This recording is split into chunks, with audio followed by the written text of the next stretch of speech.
গ্রামের আওয়ামী লীগ ছাত্রলীগের লোকেরা এই ছেলেটির কোনো জানাজা করতে দেয়নি, বলেছে যেহেতু পুলিশের গুলিতে মারা গেছে আমরা তার কোনো জানাজা করতে দিব না। প্রায় সব ক্ষেত্রেই প্রধান আসামি প্রধানমন্ত্রী, তারপরে পুলিশের ঊর্ধ্বতন কর্মকর্তা, স্বরাষ্ট্রমন্ত্রী সহ ক্যাবিনেটের সদস্যরা। শাহজাহান নামে 22 বছরের একজন যুবক, সে একটা ছোট কোম্পানিতে চাকরি করত। তার বাড়ি হচ্ছে ময়মনসিংহের ধোবাউড়া উপজেলায়। 19 জুলাই তাকে মহাখালীতে, বনানী এবং মহাখালীর মাঝামাঝি জায়গায় পুলিশ তাকে গুলি করে হত্যা করে। তার 3টা গুলি লাগে, 2টা তার পেটে, একটা তার পায়ে। গুলি করার পরে লাশ ঢাকা মেডিকেল কলেজে নিয়ে যাওয়া হয়। সে মারা যায় 24 তারিখে, আহত অবস্থায় চিকিৎসাধীন থাকা অবস্থায় 24 তারিখে মারা যায়। তার পরিবার, তার মা থাকে গ্রামে, তার খালা এসে তার লাশ গ্রহণ করে ঢাকা মেডিকেল কলেজ থেকে 26 জুলাই।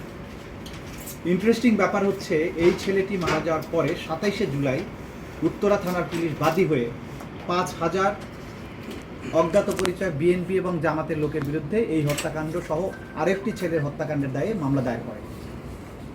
সেটার ব্যাপারে আজকে এই নিহত যে শাহজাহান, তার খালা এসে আমাদের ট্রাইব্যুনালের প্রসিকিউশন টিমের কাছে অ্যাজ ওয়েল অ্যাজ তদন্ত সংস্থার কাছে অভিযোগ দায়ের করে।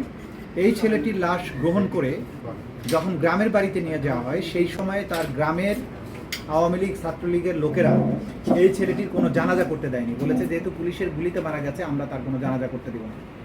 তার জানাজা সাধারণভাবে কেউ করতে পারে নাই, গোপনে ঘরের মধ্যে মাত্র কয়েকজন আত্মীয় স্বজন দাঁড়িয়ে কোনো রকম একটা জানাজার মতো করে তাকে দাফন করা হয়। শাকিল হোসেন, সে মানারাত ইন্টারন্যাশনাল ইউনিভার্সিটির বিবিএর ছাত্র ছিল। তার গ্রামের বাড়ি হচ্ছে লক্ষ্মীপুর, টঙ্গীতে সে থাকতো। 18 জুলাই উত্তরা পূর্ব থানার সামনে তাকে বুকে গুলি করে হত্যা করে পুলিশ। এবং এই ঘটনায় আগেও তারা মামলা দায়েরের চেষ্টা করেছেন, মামলা গ্রহণ করেনি পুলিশ। এইখানে 57 জনকে অভিযুক্ত করে তারা অভিযোগ দায়ের করেছেন, যেটা আমরা আজকে গ্রহণ করেছি। শাকিল হোসেন এটা মানারাত ইন্টারন্যাশনাল ইউনিভার্সিটির ছাত্র।